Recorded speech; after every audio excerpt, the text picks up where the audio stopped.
Hello, BookTube. Well, if you've watched the news, and I'm sure you have, then you know that Queen Elizabeth II of England did indeed die in the 96th year of her life.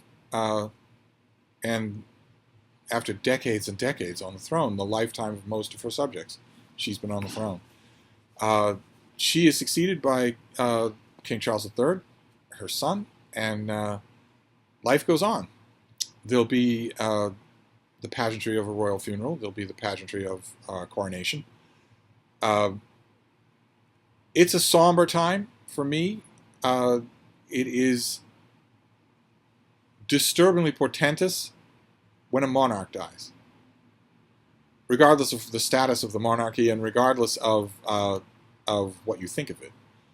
Those are always hinge points of history. At least they have been for so long that if they aren't anymore, I'm never going to get rid of the impulse. I'm never going to get rid of the reflex to think that this is in fact news. And quite a few of you have been emailing me. It's been really touching. You have emailed me. You know that I don't trivialize the subject. You know that I'm not going to poke fun at you if you are genuinely saddened. I've been emailed by a few people who have been surprised by falling into tears at the passing of this figure. And quite a few of the people who have emailed me have also asked for a list of book recommendations. I imagine that bookstores all over the UK and probably large parts of the East Coast of the United States are also being inundated with requests like that of people going in and just reading about the House of Windsor. And I can certainly oblige. I've done this many times before on this channel, where I've taken you when I've done library tours. My biographies, my royal biographies, are all grouped together, and a large chunk of them are the current royal family of England. It's been a fascination of mine forever. And before there was a BookTube, I also did, for the old literary journal where I was the managing editor, I did a series of monthly written pieces called A Year with the Windsors, where I went through, one major figure in the family per month. I have no idea how findable those pieces are. They would have to have been transported over from Open Letters Monthly to Open Letters Review, or onto my own website, stevedonoghue.com, and I'm not sure if they did, or if they did, I'm not sure if they were bulk transported, so maybe the coding's all screwed up, or the images are all screwed up. I should go, now more than ever, at this particular time, I should go and see if I can spruce up A Year with the Windsors if it's findable. But my point is that I've been involved in the subject for a long time, so I can certainly answer that request for at least a few recommendations about the House of Windsor. Now, in the Year with the Windsors that I did years and years ago, 10 years ago or whenever, I started with Queen Victoria, because this is a family that had a name change for outward-facing, public-facing political reasons, not for bloodlines. It had a name change to the House of Windsor so that it would sound English instead of German, instead of the House of Saxe-Coburg. If I were to do, for today, I have a list of books that I want to recommend to you, and I'm not going to start with Queen Victoria. I'm going to start with George V. But first I want to start with an overview that is not in print anymore, but I have seen these things in so many used bookstores that I can't help but think it would be findable for you. It's by Elizabeth Longford. Some of you will know her, speaking of Queen Victoria, as a great Victoria biographer.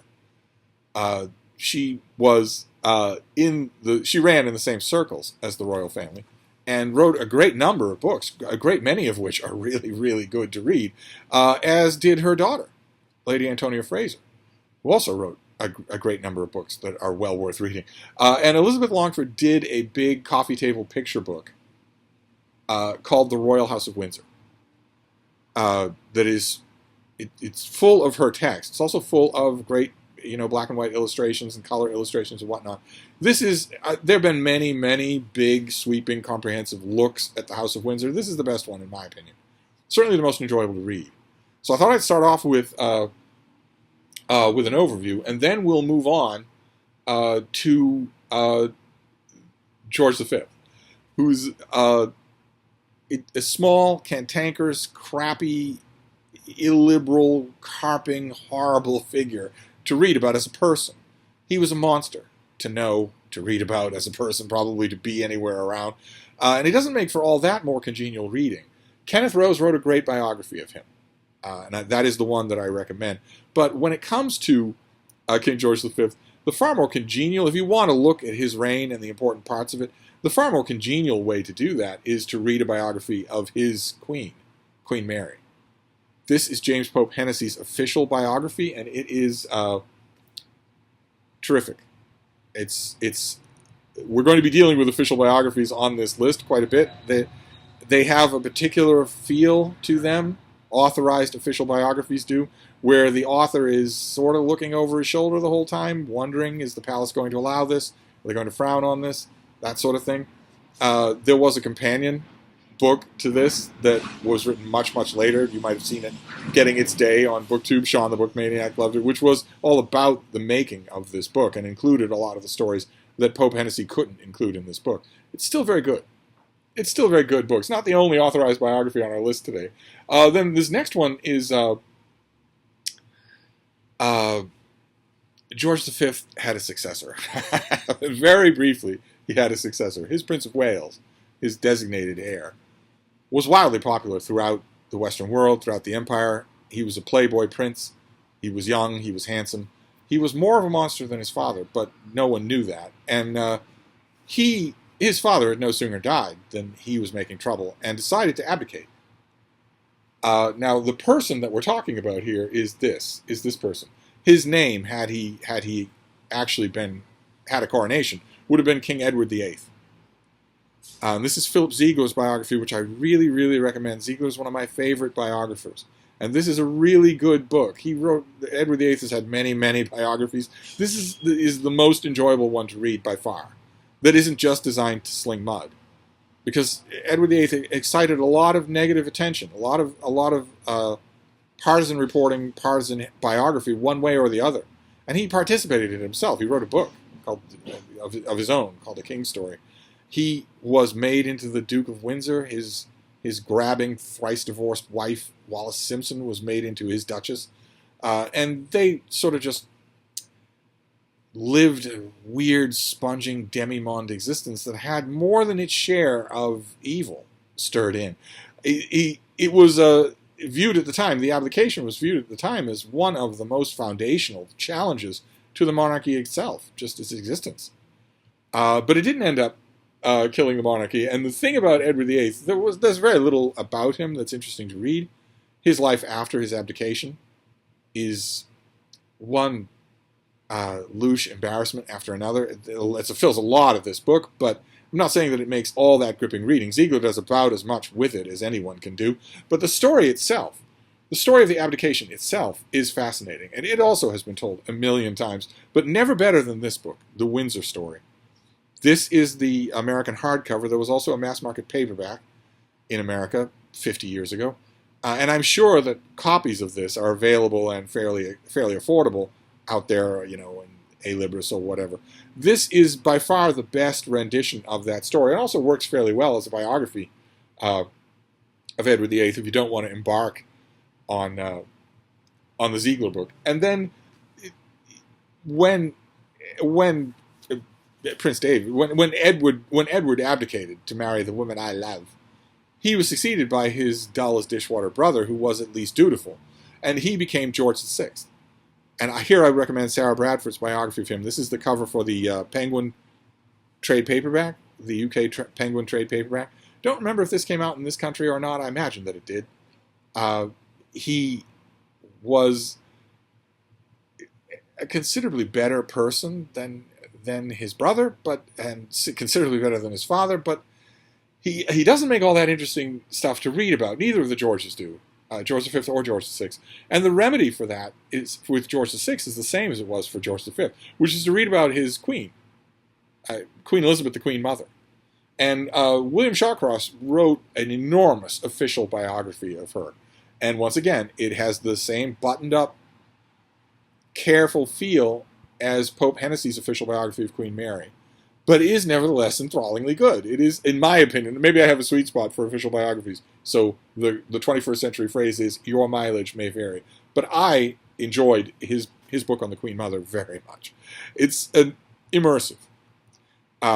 She didn't do much more, exciting minute by minute with her time than the Duke of Windsor did, but still, the author makes it interesting. He makes it work. And then we get into more or less the present day of the monarchy. And for that, there is a book on the workings of the monarchy. This came out about 30 years ago, something like that, 20 years ago. I really liked it. I strongly recommend it as a book about the modern monarchy. It's by Penny Junor, and it's called The Firm, which is the sort of informal name for the royal apparatus, for the royals themselves. This you can tell by when this came out by the picture on the cover. Those are modern day royals. That is Prince William and Prince Harry, from when they were young men, from when they were teenagers and in their early 20s. They are the sons and heirs of Prince Charles, who was the heir forever and ever to Queen Elizabeth II. So now Prince William is the heir apparent. He is the son and heir of the king.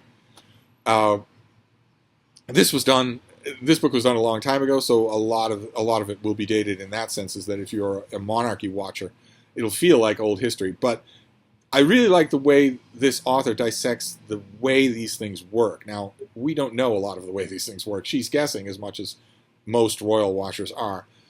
But I like the conjecture. I like the way that she conjectures. Here you see what the princes look like when they were young men. They have the House of Saxe-Coburg, the Windsors have a tendency. The men have a tendency to look pretty good when they're very young, and then they become old men very quickly. They lose their hair, they gain a paunch, they start getting jowls and whatnot very quickly. You wouldn't believe it to look at them, but I'm sure that there are pictures online. If you look at what King Charles, if you look at what he looked like when he was 18, you'll see what I mean. You'll also notice some structural differences in these two brothers. I won't add fuel to the fire of any speculation that they perhaps had different fathers. I think you can look at pictures and judge for yourself. But The Firm is something that I recommend as a kind of the way the monarchy works. It's all you have to keep in mind when you're looking at that sort of thing when it comes to the House of Windsor, that is almost all speculation. Nevertheless, speculation hasn't stopped people from writing doorstops about these characters. The Queen Mother is a doorstop. Queen Mary is a doorstop. The Sarah Bradford book on George VI is a doorstop.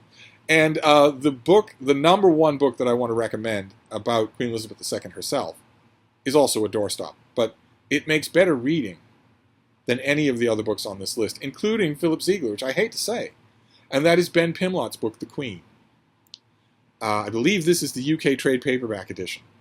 It was intentionally chosen to make the Queen look like a normal person, and Pimlott makes that attempt all throughout this book. It's very readable. It's very, very good. But when we're doing, I don't know if you'd call this a starter kit, but it is a favorite. It's a recommendation list, certainly, for the House of Windsor and especially for Queen Elizabeth II. I want to end with a strong recommendation that is not a biography. It's fiction. I put it on Instagram just a few days ago. I had no idea. I had no idea. I fell into rereading it just because it's so infinitely rereadable. It is such a pure, wondrous gem of a book. I had no idea. The same week I put that on Instagram, it would show up in the news. But I'm nevertheless going to second the recommendation of a whole bunch of people out there. If you have not read this, you really should. This is The Uncommon Reader by Alan Bennett. It's a thin little thing. It was originally a story in the London Review of Books, so it isn't long. It'll take you an hour to read. It's a tiny little paperback that you can get easily. And it's a fantasy on Queen Elizabeth II. It doesn't stray much from what we know. It's not much of a fantasy, but the key question here, the key what-if element of all fantasy stories, is what if the Queen of England, in the fullness of her years, 60, 70 years old, suddenly fell in love with reading for pleasure, having never done so before. And it's amazing. This is one of the only books I know of where I would not put a single sentence out of place. I would not change a thing about this, which is very rare for me. Because in it, you don't have to be a fan of the Queen or the royal family at all. This is also an incredibly touching portrait of what it's like to love to read. And to come to love to read more and more, even though all the people around you don't really get what's obsessing you so much. That it is as good an account of that as I have ever read anywhere. It just so happens that the main character is the Queen of England. But it's also a really good portrait of what it must be like, what it must have been like to be Queen Elizabeth II. It's a tiny thing. It's well worth your time. I feel certain that I am not the only person recommending it this week. Hats off to Ellen Bennett for doing that as opposed to any of the biographers that have come out and written really good books.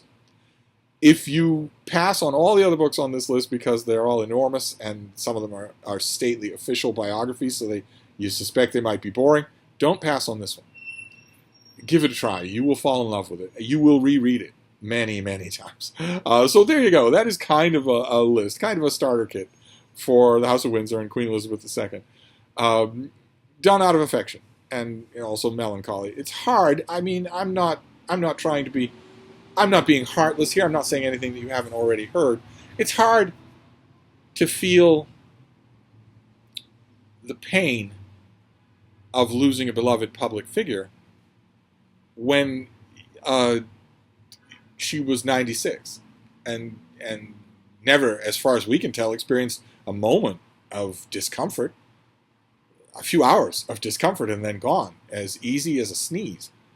Far different from the end that, for instance, her mother had. Her mother lived for a very long time, and the last few years of her life were full of all the medical indignities that come with nonstop health problems. She put a smile on her face throughout all of it, but it would have been hard to see Elizabeth go through that. And she didn't. As far as we know, she didn't. She was in fine, standing upright, smiling, and aware of her surroundings' health a week before she died. It's hard to feel the jagged pain of that. There isn't really any jagged pain to that in a way that, for instance, we would feel if a young celebrity were to die. Still, it's melancholy. It's a seismic shift. People won't think of it that way, but it is a seismic shift. We have a king in England for the first time since the war. That's pretty seismic. So, and these books will help you if you want to know what I recommend for those people in that era. These will do just fine. So I'm gonna wrap this up for now. There are plenty of other recommendations that I could make on the subject. Feel free to email me if you want more, and I will see you soon. Thank you.